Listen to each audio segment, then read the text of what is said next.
Les entretiens du marquis, bonjour à tous. Coralie Dubos, petite culotte et clap de fin. Alors on va commencer directement par le clap de fin, puisque Coralie Dubos a écrit une lettre dans la presse où elle annonce son retrait de la vie politique. Et nous savons aussi qu'Emmanuel Macron ne veut plus d'elle, suite à ce que certains ont appelé le culotte gate. Je reviendrai sur le culotte gate à la fin de cette vidéo.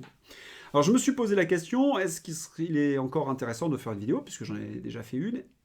Et en effet, c'est intéressant parce que Coralie Dubost, à mon avis, est emblématique de la vie politique française, des mœurs de notre République. Voyons. Coralie Dubost, avant 2016, personne ne la connaissait. C'était une juriste qui n'était même pas de grand renom. C'était un second couteau. Et pourtant, le Parti En Marche l'a choisi pour défendre ses couleurs aux législatives de 2007, où elle va être élue assez haut la main. Comment est-ce possible? Revenons un peu en arrière. Coralie Dubost explique qu'elle a rejoint le Parti En Marche parce qu'elle a été séduite par le discours d'Emmanuel Macron alors qu'elle assistait à une conférence des GRAC. GRAC, arrêt sur image. Qu'est-ce que c'est que ces GRAC? Les GRAC sont un think tank assez secret du Parti Socialiste qui regroupe donc des personnalités socialistes et qui ont comme mission de concilier une vision sociale avec l'ultralibéralisme européiste. Alors on ne sait pas exactement qui participe à ce think tank, il y a des noms qui fuitent comme Denis Oliven ou Mathieu Pigasse qui sont du monde de la presse, on a des hauts fonctionnaires comme Marjorie, des hommes politiques et hauts fonctionnaires comme Jean-Pierre Joyon, mais pas véritablement de personnalité très précise. On sait que Daniel Cohn-Bendit, pendant un temps, participait aux universités d'été.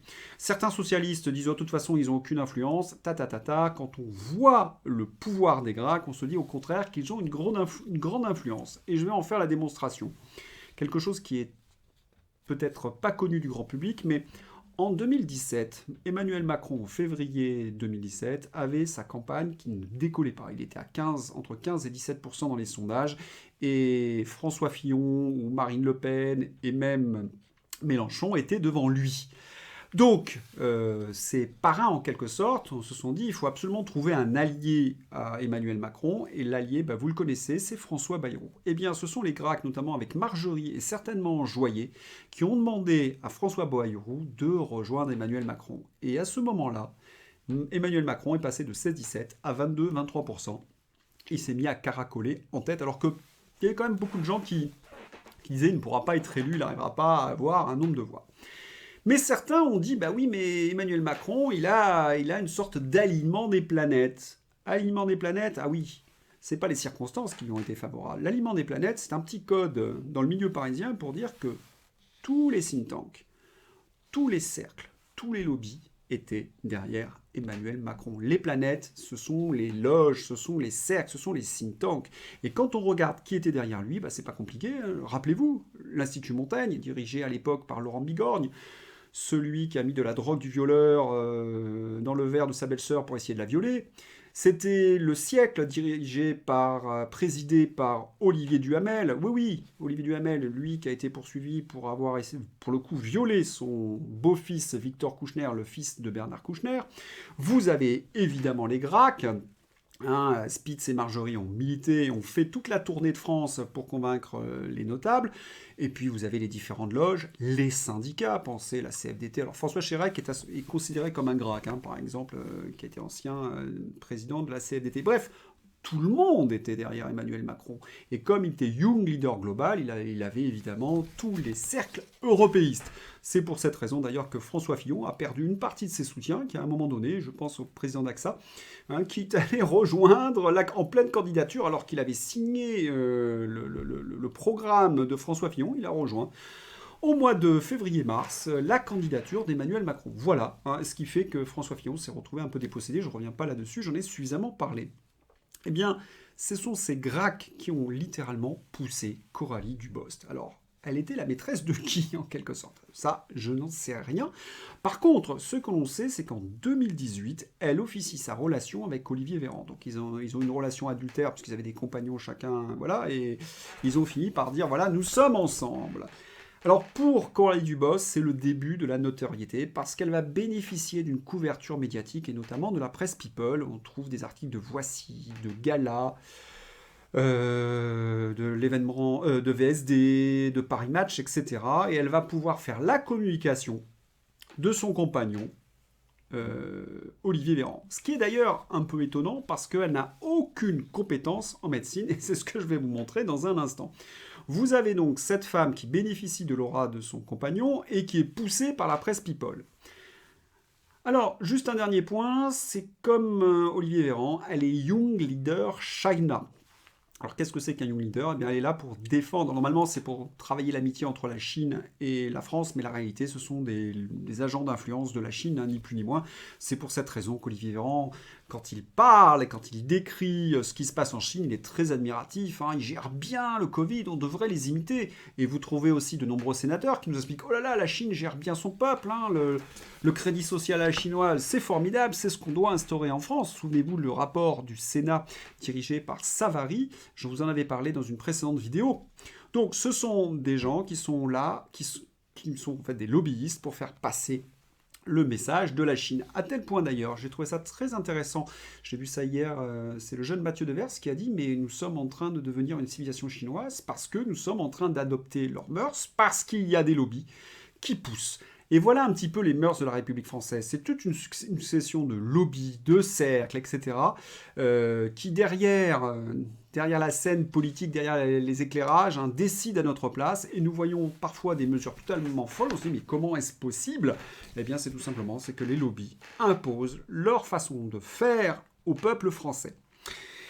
Alors, quand on regarde maintenant un peu plus près la vie de Coralie Dubos, bon, au début, c'est pas une députée qui fait l'unanimité, hein, c'est le moins qu'on puisse dire, parce que quand Richard Ferrand, qu'il il aime beaucoup Richard Ferrand, hein, Coralie Dubos, il essaie de l'imposer comme secrétaire de l'Assemblée nationale, à la place d'un député dont l'élection a été invalidée, eh bien, les autres marcheurs s'indignent, notamment Rançon, qui dit « Mais attendez, il n'y a pas d'appel d'offres, c'est le choix du prince, c'est pas ça la démocratie ». Et Ferrand est obligé de reculer. Hein. Donc elle ne sera pas secrétaire de l'Assemblée nationale. Par contre, on va lui donner la vice-présidence du groupe LAREM. Hein. C'est un petit peu son cadeau de consolation. Donc comme je le disais, on la voit rapporteuse de la loi Pacte. Je ne reviens pas dessus parce que c'est une loi tout à fait ignoble. On a certainement choisi cette jeune femme pour donner un côté un peu sexy et glamour, mais c'était quand même la loi qui prévoyait de vendre les aéroports de Paris. Tout en faisant croire qu'on protégeait certains secteurs qui étaient déjà protégés de facto pour limiter de la participation dans certaines grandes entreprises. C'était surtout ça, la loi Pacte. Bref, Coralie Dubos va devenir en quelque sorte le porte-parole du ministère de la Santé. Et c'est là où on va assister à des choses tout à fait étonnantes. D'abord, à chaque fois qu'elle arrive sur les plateaux, elle connaît mal ses dossiers. Et ce qui fait que quand elle se retrouve par exemple en octobre ou en septembre 2020 face au professeur Toussaint, elle prend une véritable fessée, une déculottée. Et les chiffres qu'elle donne sont entièrement faux. Elles sont débunkées en direct par le professeur Toussaint et on voit son regard complètement noyé à ce moment-là. Et là, on se dit, oulala, moi, c'est la première fois que je la voyais. Hein. Et je me dis, oulala, elle n'est pas très excellente. Hein. Puis en plus, elle essaie d'imposer son ton un petit peu de caïd féminin, que je trouve extrêmement désagréable et qui a l'air d'être une technique de communication. Hein, qui est enseignée à ces jeunes femmes. Hein. C'est vraiment tout à fait désagréable. Ensuite, elle apparaît plusieurs fois à l'heure des pros où elle prend toujours des fessées, où elle raconte n'importe quoi. Elle va être l'objet d'ailleurs d'une des plus grosses fake news sur le Covid, puisqu'elle va affirmer par exemple que les femmes enceintes ont 22 fois plus de chances de finir en réanimation si elles ne se font pas vacciner, ce qui est évidemment une fake news énorme qui a été débunkée d'ailleurs par Chaque News. Et cela continue. Je me souviens aussi une fois face à Bardella d'ailleurs, où elle avait affirmé que les jeunes n'avaient pas besoin de passe vaccinal pour faire du sport. Et en fin de compte, c'est faux. Cela dépendait de l'âge. Bon, j'avais écrit un article sur toutes ces erreurs. Bref, Coralie Dubos n'est pas tout à fait une femme à la hauteur de sa mission. Et elle va être aussi l'objet d'une agression, mais une agression qui va aussi montrer son insuffisance. Parce que lorsqu'elle est agressée en octobre 2021, en sortant du restaurant avec son amant, elle n'est plus avec Olivier Véran à cette période, on lui dévalise 2 000 € en liquide et son compagnon perd sa Rolex à 12 000 €. Or, elle aurait dû se trouver à ce moment-là à l'Assemblée nationale, puisqu'on votait une loi assez importante sur le pass vaccinal. Voilà. Hein. Et elle est, ce qu'on dit d'elle, elle n'est pas souvent dans sa circonscription, notamment les Montpelliérains qui se plaignent. On sait qu'à l'Assemblée nationale, elle n'est pas toujours très présente non plus. On ne peut pas dire que l'assiduité soit sa qualité première. Et lorsqu'on fouille un petit peu sa vie, bah, ça a donné le culotte gate. Parce que c'est un rapport de la déontologie de l'Assemblée nationale. Qu'est-ce que l'on constate dans le culotte gate? Certes, elle a utilisé la carte pour ses frais de mandat pour des dépenses personnelles, ce qui est strictement interdit. Elle n'a pas acheté sa lingerie intime avec la carte de l'Assemblée. Non. Mais c'est surtout le reste. Hein. C'est qu'elle utilise cette carte pour des frais, pour aller manger dans des restaurants étoilés, pour aller à la plage dans des palaces 5 étoiles, pour boire des verres, notamment avec Laetitia Ava, on la voit complètement avachie, on dirait qu'elle est bourrée hein, sur la photo. Bref, elle utilise ses frais de mandat pour mener une sorte de belle vie, un peu, comment dirais-je, un peu jet set, hein, dans une certaine mesure. Et on apprend toujours dans le rapport, et c'est là peut-être où c'est le plus grave, qu'elle a épuisé 15 collaborateurs qui ont démissionné les uns après les autres parce qu'elle elle leur demandait d'aller chercher ses habits au pressing, ses chaussures au cordonnier, de garder notamment les femmes de ménage qui faisaient le ménage dans son appartement. Bref, elle se conduit en plus très mal, hein, comme une maîtresse d'une maison du 19e siècle. Bref, c'est véritablement pas une très bonne image pour les députés En Marche. Et quand on regarde un petit peu son système de communication, sa façon de s'habiller, même la façon de parler, elle utilise des termes très très familiers, elle est vulgaire en fait. On voit très bien que... je ne suis pas en train de dire qu'elle serait une sorte de courtisane comme au 19e siècle, mais tout au moins, elle donne une très mauvaise image, en tout cas des femmes en politique, et c'est dommage, parce qu'il y a des femmes extrêmement talentueuses, et c'est ce genre de... En Marseille, on dirait cagole, je crois. En tout cas, s'il y a des Méditerranéens, hein, une sorte de cagole qui prennent la place de femmes tout à fait remarquables. Et c'est ça, en fait. Macron s'est appuyé sur un personnel de deuxième couteau, les fameux tocards de David et l'homme, parce qu'il avait peur que s'il mettait des gens remarquables, eh bien, il pourrait essayer de lui piquer sa place, en quelque sorte. Donc, il voulait des députés qui soient bien disciplinés, et Coralie, évidemment, Dubost, c'est exactement ça. C'est la jeune fille qui est montée sur les plateaux dire n'importe quoi, qui a pris des claques et puis qui est rentrée chez elle et puis qui est remontée. Et puis à côté, qu'est-ce qu'on lui permet? De mener la grande vie. Et même une vie qui ne respecte pas la déontologie d'une députée. Et lorsque elle est découverte, on la jette comme un Kleenex parce que c'est ce que fait Macron. Hein. Il épuise ses députés, puis après il les renouvelle pas en disant vous êtes nuls, vous êtes mauvais, vous n'avez pas été à la hauteur, je vous chasse, alors qu'il les a sélectionnés exactement sur ces critères. Alors, d'un côté, vous voyez tout le réseau secret des think tanks, des loges, etc., s'agiter et qui décident pour nous.